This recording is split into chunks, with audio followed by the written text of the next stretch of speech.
میرے کچھ دوست تھے جو میں جب اسلام سیکھ رہا تھا اور میں مختلف انفلوئنسز سے گزر رہا تھا تو میرے کچھ دوست تھے، ان کے کچھ اور انفلوئنسز تھے. تو ایک صاحب سے وہ سیکھ رہے تھے، ان کے وہ بہت زیادہ یعنی پیروکاری میں وہ لگے ہوئے تھے. تو ایک دفعہ وہ ایک کانفرنس میں آئے، وہ صاحب بہت پہنچے ہوئے اللہ تعالیٰ کے اولیاء میں سے. تو وہ چل رہے تھے، ان کے پیچھے پیچھے ان کے طالب علم ایسے چل رہے تھے آدھے رکوع میں. یہ کون سا اسلام ہے؟ یہ اسلام تو میں نے قرآن میں نہیں سیکھا، یہ تو مجھے سیرت میں نظر نہیں آ رہا. سیرت میں تو مجھے یہ مل رہا ہے کہ رسول صلی اللہ علیہ وسلم مجلس میں بیٹھے ہیں صحابہ کے ساتھ، اور کوئی غیر اندر آتا ہے، کوئی اجنبی اندر آتا ہے اور وہ ابو بکر سے بات کرنی شروع کر دیتا ہے، یا رسول اللہ. تو ابو بکر کہتے ہیں نہیں وہ ہے. یعنی ان کو پتہ نہیں چلتا تھا کہ رسول کون سے ہیں صلی اللہ علیہ وسلم. عمر بن خطاب جن کو جنت کی ضمانت دی گئی ہے، درخت کے نیچے گدا باندھ کے سو رہے ہیں.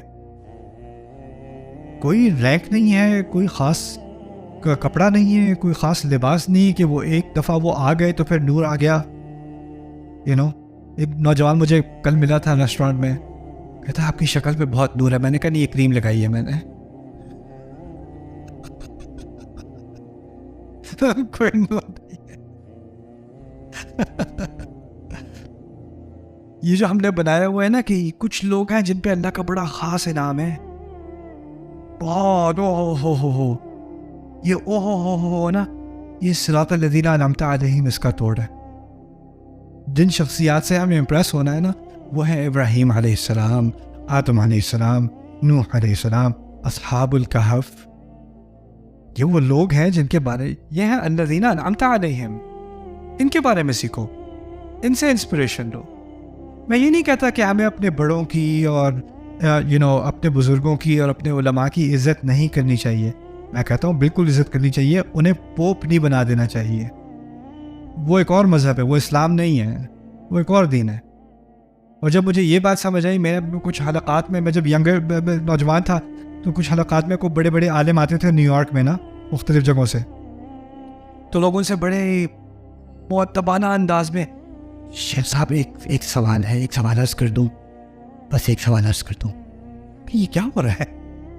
وہ سوال، اس کا وہ جواب دیتے تو میرے ذہن میں ایک فالو اپ کوشچن آتا. مجھے ان کا جواب سمجھ نہیں آیا، ان کا جواب میرے نزدیک کامل نہیں تھا یا کنونسنگ نہیں تھا. تو میں آگے سے سوال پوچھتا ہوں، آپ نے یہ بات کی لیکن آیت میں تو کچھ اور بات ہو رہی ہے، تو آپ اس کو کیسے ریکنسائل کرتے ہیں؟ اتنی سی بات. اور جو ان کے سارے فین بیٹھے ہوئے تھے نا، وہ کیا کرتے ہیں پتہ نہیں ہے کون ہے. جیسے ایک دفعہ حضرت نے جواب دے دیا تو کسی کی کیا مجال آگے سے پوچھنے کی. میں تو سمجھا تھا میں ایک ایسے دین کو فالو کر رہا ہوں جس دین میں جب فرشتوں کو کوئی بات سمجھ نہیں آئی کہ آدم کو کیوں بنایا، وہ تو خون بہائے گا. انہوں نے بیٹوں پوچھ لیا اللہ تعالیٰ سے، آپ کیا زمین میں ایسی مخلوق ڈالیں گے جو فساد پھیلائے گا اور خون بہائے گا؟ پوچھا بھی کس سے؟ اللہ سے. اور اللہ نے نہیں کہا تم کس سے پوچھ رہے ہو، تمہاری یہ مجال؟ ایسا کچھ بھی نہیں. کیوں؟ کیونکہ جن لوگوں کا راستہ بغیر پوچھے، بغیر کرٹیسائز کیے فالو کرنا ہے اور آنکھیں بند کر کے فالو کرنا ہے، وہ کہاں ہے؟ وہ ماضی میں ہے. وہ ماضی میں صراط الذین انعمت علیہم، وہ پیچھے ہیں، وہ ابھی نہیں ہیں. ابھی ہم ایک دوسرے سے سیکھ سکتے ہیں، لیکن ہم میں سے کوئی راستے کی انتہا تک نہیں پہنچا. تو ہم ایک دوسرے سے، میں آپ کے فائدے کے لیے، آپ میرے فائدے کے لیے. اور یہ جب میرے اندر یہ رویہ آ گیا نا، جس کو کچھ لوگ بدتمیزی کہتے ہیں، میرے نزدیک یہ علم کا راستہ ہے، علم کا سفر ہے، اور ہدایت کا سفر. اللہ تعالیٰ نے میری پاپولیرٹی کی وجہ سے میرے لیے بڑے عجیب دروازے کھولے، اور دنیا کے بہت سارے علماء جو ہیں ان سے میری ایکسیس ہوئی، ان سے بات کرنے کا موقع ہوا. تو میں بات کرنے سے پہلے ہی میں کہہ دیتا ہوں، سر میں یہ ریکارڈنگ تو نہیں کر رہا، نہ یہ ویڈیو پہ ڈالنا چاہ رہا ہوں، میں اپنے فہم کے لیے میں آپ سے بات کرنا چاہ رہا ہوں. تو جو ذہن میں سوال آئے گا میں پوچھوں گا. بدتمیزی لگے گی شاید آپ کو، لیکن میں پھر بھی کروں گا سوال. سننے کا یہی پسند ہے مجھے، اور پھر میں کرتا ہوں.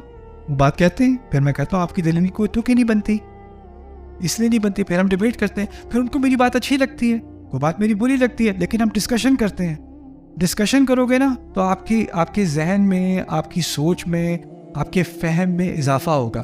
اگر آپ یعنی لحاظ رکھتے ہوئے سوال ہی نہ پوچھو، ذہن میں سوال رہے، بے ادبی ہوتی ہے، تو آپ کی اصل وفاداری علم سے نہیں ہے، ہدایت سے نہیں ہے.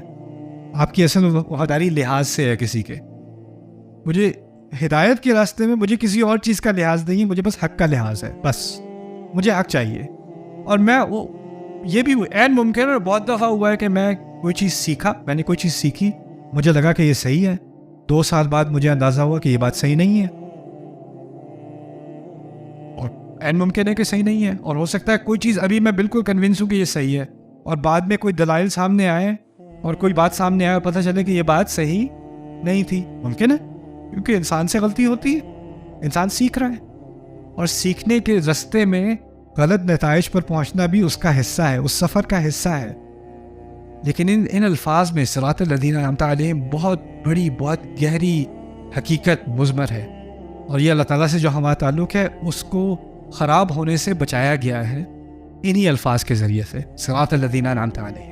پھر دوسری بات یہ بھی بتا دی کہ جو لوگ اس سفر کی انتہا تک پہنچے نا، وہ اس لیے کہ وہ بہت پہنچے ہوئے لوگ تھے. کوشش ان کی تھی، لیکن آسانی کس نے بنائی؟ توفیق اللہ نے. انعمت علیہم یہ نہیں کہا صراط الصالحین، صراط الانبیاء، صراط الشہداء. وہ انبیاء صالحین کتنی عظیم شخصیتیں ہیں، لیکن ہائی لائٹ کیا کیا گیا یہاں پہ؟ ہائی لائٹ کیا گیا کہ اللہ تعالیٰ نے ان کے لیے کیا کیا؟ آسانی بنائی. اگر سوچو ذرا، اگر یہاں کہا ہوتا، کیونکہ ایک اور مقام پر قرآن میں فَأُولَئِكَ الَّذِينَ أَنْعَمَ اللَّهُ عَلَيْهِم مِّنَ النَّبِيِّينَ وَالصِّدِّيقِينَ وَالشُّهَدَاءِ وَالصَّالِحِينَ وَحَسُنَ أُولَئِكَ رَفِيقًا، اس کی تفسیر کی گئی ہے کن پر انعام کیا گیا؟ نبی، صدیق یعنی صدیق جنہوں نے انبیاء کی بات کو سچ مانا، شہداء آپ جانتے ہو شہداء کون ہیں، صالحین اچھے لوگ. 4 گروپ بتائے. اگر یہ یہاں لکھا ہوتا، قرآن نے یہ بات کہی ہوتی یہاں پر صراط النبیین والصدیقین والشہداء والصالحین، اگر اس طرح بات کی ہوتی تو اصل میں ان کے مقام کی بات ہو رہی ہوتی، اللہ تعالیٰ کو جو ان پر انعام ہے اس کی بات نہیں ہو رہی ہوتی. وہ تو انبیاء تھے، وہ تو شہداء تھے، وہ تو صدیقین تھے، وہ تو صالحین تھے، ہم تو وہ نہیں ہیں. یہاں کہا ان کا راستہ بتائیں جن کے لیے آپ نے آسانیاں کی. اب اس طرح سے کہا تو کیا بات سامنے آ گئی؟ میرے لیے بھی آسانی کر سکتا ہے، ان کے لیے کی تو میرے لیے بھی کر سکتے ہیں. ایسا راستہ بتائیں کہ جب میں اس راستے پر چلوں، 1-2 قدم چلوں، تو آگے آسانی کہاں سے آئے گی؟ اللہ کی طرف سے. عون کا مطلب کیا تھا؟ عون کا مطلب کیا تھا؟ پہلے کوشش پھر مدد. یہاں پہلے کہا راستہ بتا دے، راستے پہ چلوں تو آسانی کہاں سے آئے گی؟ اللہ سے آئے گی. وہی بات دوبارہ کہی جا رہی ہے، صراط الذین انعمت علیہم. ٹھیک ہے؟ اچھا،